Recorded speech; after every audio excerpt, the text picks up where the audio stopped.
Hi friends, எல்லாருக்கும் வணக்கம். இந்த விலாகில் இன்னைக்கு நான் சமையல் எதுவுமே சேர்க்கல. எப்பவுமே ஒரு சமையலையும் கொடுத்துருவேன் விலாகில்.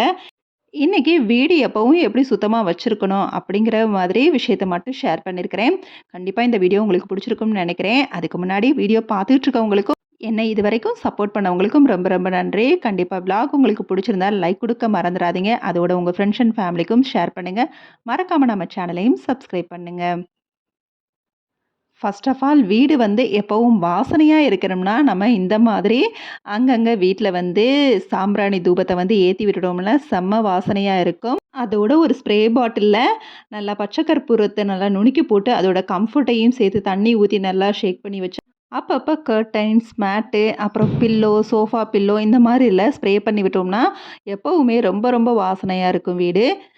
அப்புறம் கிளீனிங்கில ரொம்ப ரொம்ப நம்ம அடிக்கடி பண்ண வேண்டிய விஷயம் என்ன அப்படின்னா, வீக்லி ஒன்ஸ் ஆவது நம்ம விண்டோ ஃபுல்லா இந்த மாரி பிரஷ்ஷ வச்சு கிளீன் பண்ணி விட்டுறணும். அட்லீஸ்ட் இத குழந்தைங்களுக்காவது ஒரு ஹேபிட் மாரி ஆக்கிட்டோம்னா, அவங்க கொஞ்சம் பொறுப்பா இந்த வேலைகள விளையாட்டுத்தனமா செஞ்சா கூட நல்லா அடுத்தடுத்து நாம தான் கிளீன் பண்ணணும் அப்படிங்கிற மாரி தாட் கூட அவங்களுக்கு வந்துரும். ஸோ சின்ன வயசுலேருந்தே கிளீனிங் ஹேபிட்ஸ வளர்க்குறதுல ஒண்ணும் தப்பு கிடையாது. ஏன்னா, கண்டிப்பா விண்டோஸ்ல நெறைய அழுக்கு சேர்ந்திருக்கும். ஸோ தூசியெல்லாம் இந்த மாதிரி கிளீன் பண்ணிட்டா, வீக்லி ஒன்ஸ் கிளீன் பண்ணா கூட போதும். இடையில ஒரு வாரம் விட்டு போனா கூட நம்மளுக்கு அந்த அளவுக்கு டஸ்டியா தெரியாது. அத விட்டுட்டு ஏதாவது ஃபங்ஷன் வந்தா தான் நம்ம கிளீன் பண்ணணும் அப்டின்னா, நம்மளுக்கு தான் அது வொர்க் பர்டன் ஆகும். டோர்ஸ் எல்லாம் மந்த்லி ஒன்ஸ் ஆவது நம்ம இந்த மாரி கோகோனட் ஆயில வச்சு நம்ம கிளீன் பண்ணி விட்டுறணும். வீக்லி ஒன்ஸ் அந்த தூசிகள மட்டும் இந்த மாரி பிரஷ் வச்சு தட்டி விட்டா போதும். மத்தபடி மந்த்லி ஒன்ஸ் கோகோனட் ஆயில வச்சு நல்லா கிளீன் பண்ணோம்னா ஷைனிங்கா இருக்கும். நான் அப்பப்ப வேஸ்லின் கிரீமையும் வச்சு இந்த பிரஷ்ஷ வச்சு நல்லா தேய்ச்சு எடுப்பேன். நல்லா ஷைனிங்கா இருக்கும் டோர்ஸு, விண்டோஸ் எல்லாம். ஸோ கபோர்டுக்குமே இந்த மாதிரி நம்ம கிளீன் பண்ணிட்டோம் அப்படின்னா, பார்க்கவும் நீட்டா இருக்கும், ஷைனிங்கா இருக்கும். இது நம்ம தான் பண்ணணும் கிடையாது. கண்டிப்பா வீட்ல இருக்கவங்களுக்கும் இத ஒரு ஹேபிட்டா மாத்தலாம். அதுக்கப்புறம் வீட்ல இருக்கிற மிரர், அதாவது டிசைனிங் ஒர்க் குடுத்த மிரரா இருந்தாலும் சரி, நம்ம முகம் பார்க்கிற கண்ணாடியா இருந்தாலும் சரி, அப்பப்ப ஈர துணி அப்படி இல்லன்னா இந்த மாரி கோலின் எதையாவது வச்சு நம்ம கிளீன் பண்ணி விட்டோம்னா, அதுவுமே நல்லா கிளாஸி லுக் மாறாம இருக்கும். எப்பவும் பார்க்கவும் பளபளப்பா இருக்கும். ஸோ இது மந்த்லி ஒன்ஸ் இந்த மாரி காலின் வச்சு தொடச்சாலே போதும். மத்தபடி நம்ம வெட் கிளாத்த வச்சு நம்ம தொடச்சாலே போதும். ரொம்பவே ஷைனிங்கா இருக்கும். அடுத்து வீட்ல இந்த மாரி டெக்கரேஷன் ஐட்டங்கள்லாம் வச்சிருப்போம். ஹேங் பண்றது, அப்புறம் ஃப்ளவர் வேஷ் இந்த மாரிலாம் நெறைய வச்சிருப்போம். இந்த மாதிரி ஹேங்கிங் ஐட்டம்ஸ்லாம் நம்ம வாங்கி அப்படியே விட்டுருவோம். அத ஒண்ணுமே கிளீன் பண்ண மாட்டோம். ஆனா அத எடுத்து பார்த்தீங்கன்னா, அவ்ளோ டஸ்ட் இருக்கும். ஸோ அதை எடுத்து அப்பப்ப தூசி தட்டி விடணும். இந்த மாதிரி எடுத்து கூட கொஞ்சம் அது புதுசு மாரி தெரியறதுக்காக அந்த டஸ்ட்டு இந்த மாதிரி வாஷ் பண்றப்ப நல்லா புதுசு மாரி நீட்டாயிரும். ஸோ அப்ப நம்ம இந்த மாதிரி ரொம்ப நேரமும் அத ஷோக் பண்ணக்கூடாது. நான் இப்போ ஒரு 15 மினிட்ஸ் மட்டும் ஷோக் பண்ணி நல்லா வாஷ் பண்ணிட்டு, அத கம்ஃபோர்ட்ல வச்சு நல்லா அலசிருவேன். ஸோ வாசனையாவும் இருக்கும். இதே மாதிரி டெடி பியர் அந்த மாரி வீட்ல பொம்மைகள்லாம் நெறைய வச்சிருப்போம். ஸோ கிட்ஸ்க்காக வாங்குனதுக்காக அத அப்படியே கடைசியா டெக்கரேட்டிவ் ஐட்டங்களா மாத்திருவோம். ஸோ அதையுமே நம்ம ஒரு 15 மினிட்ஸ் இல்ல ஒரு 1/2 அன் ஹவர் அந்த மாரி டாய்ஸையும், அதாவது இப்ப அந்த ஸ்பாஞ்ச் வச்ச அந்த டெடி பியர் இந்த டாய்ஸ் எல்லாம் நம்ம என்ன பண்ணலாம் அப்படின்னா, கொஞ்ச நேரம் நம்ம வாஷிங் பவுடர் போட்டு ஊற வச்சுட்டு, அதுக்கப்புறம் அத வெயில்ல காய வச்சுட்டோம்னா, அதுவுமே நீட்டா இருக்கும்.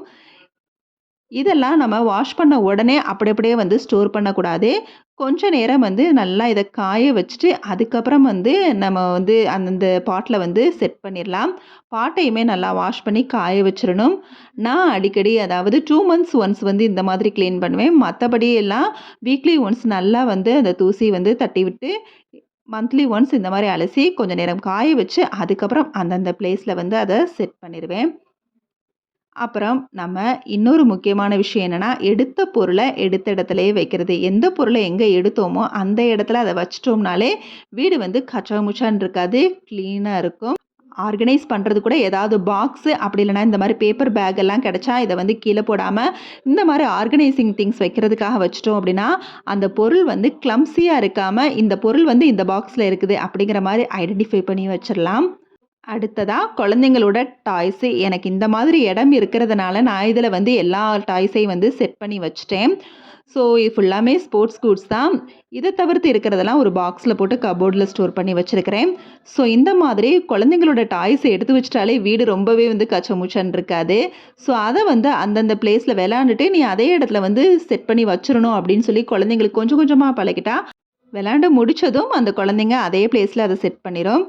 அடுத்ததா முக்கியமானது என்ன அப்படின்னா, வாஷ் பேஷன், பாத்ரூம் எப்பவுமே நம்ம க்ளீனாக வச்சுக்க வேண்டிய நான் வந்து வீக்லி ஒன்ஸ் டீப் கிளீனிங் பண்ணிடுவேன். ஆனால் ரெகுலராக நைட்டு வந்து வாஷ் பேஷன் அப்படியே வந்து நம்ம பாத்திரம்லாம் வாஷ் பண்ணி வச்சுட்டு சிங்கையும் வாஷ் பேஷனையும் சும்மா வாஷ் பண்ணிட்டாலே சும்மா ஸ்க்ரப்பரை வச்சு தேய்ச்சி விட்டுட்டாலே ரெகுலராக வந்து க்ளீன் பண்ணுறதுனால அது எப்போவுமே நீட்டாக இருக்கும். அதே மாதிரி கர்டைன்ஸ் இந்த திரை துணியெல்லாம் வந்து நம்ம மந்த்லி ஒன்ஸ் வந்து சேஞ்ச் பண்ணிடணும். அது மட்டும் இல்லாமல் நம்ம அலசி போடுறப்ப மேட்டையும் சரி கர்டைன்ஸையும் சரி அலசி போடுறப்ப அந்த சோஃபா பில்லோ எல்லாத்துலேயும் வந்து அலசுறப்ப கம்ஃபர்ட்டை ஊற்றி அப்படி இல்லைனா ஷாம்பு ஊற்றி கூட நம்ம வந்து வாஷ் பண்ணி வச்சிட்டோம்னா அது வந்து எப்போவும் வாசனையாக இருக்கும்.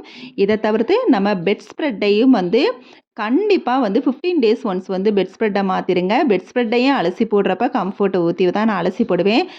இந்த மாதிரி இருந்தாலே பெட்டை பார்த்தாலே வந்து படுத்து தூங்கணும் தோணும். அந்த மாதிரி எப்பவும் வாசனையாகவும் நீட்டாகவும் மெயின்டைன் பண்ணுவேன்.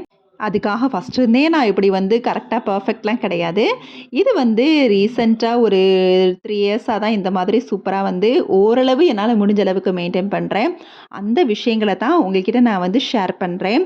கண்டிப்பாக இந்த வீடியோ வந்து உங்களுக்கு வந்து யூஸ்ஃபுல்லாக இருக்கும் நம்புகிறேன். என்னோடய சோம்பேறித்தனத்தை மாற்றி இந்த அளவுக்கு நான் சேஞ்ச் பண்ணி வீட்டை வந்து வச்சுக்குவேன்னு சொல்லி என்னாலேயே நினச்சி பார்க்க முடியல. அந்தளவுக்கு இப்போ வந்து நீட்டாக மெயின்டைன் பண்ணிகிட்ருக்கேன். இதை தவிர்த்து ரெகுலராக நம்ம வந்து வீட்டை வந்து க்ளீன் பண்ணுறது மந்த்லி ஒன்ஸாவது குறைஞ்சபட்சம் மாப் போடுறது. நான் வந்து வீக்லி ஒன்ஸ் வந்து இப்போ மாப் போட்டுறேன்.